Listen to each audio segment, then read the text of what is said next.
Malo sei fua tato tunu ul nei tai au ole tato proclame fo le nei ole Areto leola e so soani ia ti oele nei yaso ole mo muati mo to tolu ole no fai upu mo mua e fa pe fa uta ile sili ole alofa ua fo ina mai ele tama ia ti tato ina uta ua tato ole fa nau ale tua fa mai fa uta ile mawalunga ole alofa ole tama ina uta ua tato ole whanau o le tua. Ina hoa e loa nei lau tūlanga lea o oe, o le atali o le tua, po o oe, o le awhawhine o le tua, o le ale ai ase mea e ke popole ai, pe a te ina oe tangata. E hei mata upu whital noe, ta upu le tau whapea, o le langona lea, o le te ena ma le lea mana ia ina o oe, o le rejection, o le te ena o oe, pe o le te ena o oe e lou lava ainga, po se potpotonga e te iai, po le ekalesia, po le nuu, po le whale whai ngā luenga, e isi me o le te ena e le ta ue le whai maitangata e te ena oe, e te iloa e winga o tangata, e le amana ia oe, e le whaata waina oe, o le anganga lava le nā, o le te ena oe i se mea e te iai.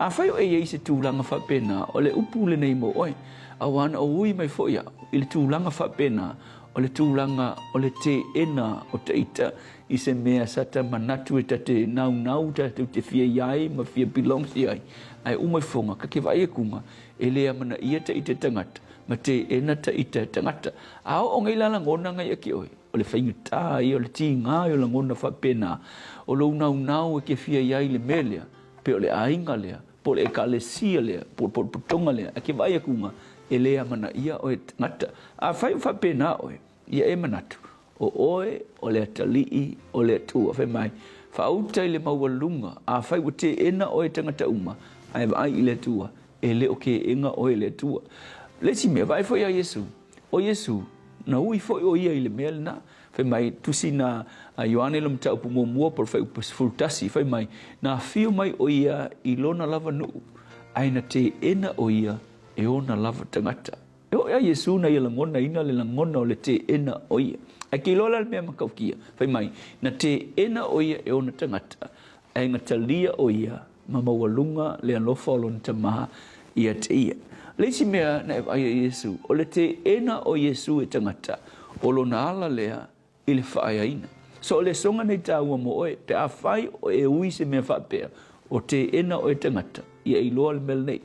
A whai te ena o e tangata, po lo ainga, po lo nuu, po le ekalesia, po le whalwhainga luenga. Ia e loa, e leo ke enga o e lo tua. E alofa le tua i te oe. Lua, a whai o te ena o e tangata, ia e loa, o le te ena o oe. O leisi a wala le whaatanga le tua, e skepo kuai oe, i lunga o le whaaina. Vai a Yesu? Na te ena tangata ai ngā whaaya inga e le tua. So o le lu ila lea mo o le tai au ngei a whai o te ena oe. Maua lo lo tele. E iei le tala i le ia o le kalamalia te maiti whai mai o le kama ia na maua e le whaiwhaiva e le waa maa nei e lava na alu whaiwhaiva maua i ala popoa.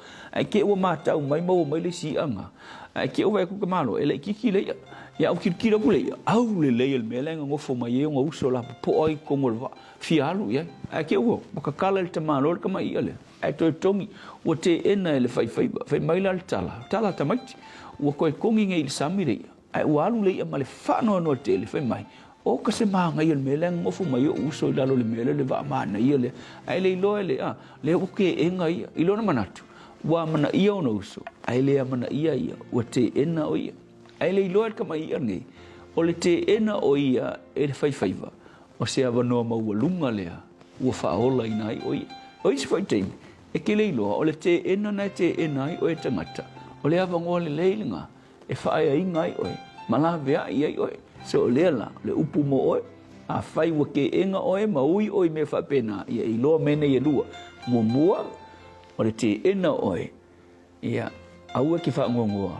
E leo ke enga oe. E le atua wawhai mai. Whauta i le maualunga. Olo na alofa wata uai oe olo na tali. Lua. A te ena oe. Ia e tau ina le melnga. O se awangoa. E ke a ngai e kuai. I le whaia ina. Le tua whamanuia si o mātua tunu. Ai mai se lava i se tasi o ui i te ena. So soani ia te ia. O ana alo suafa Yesu. Amen.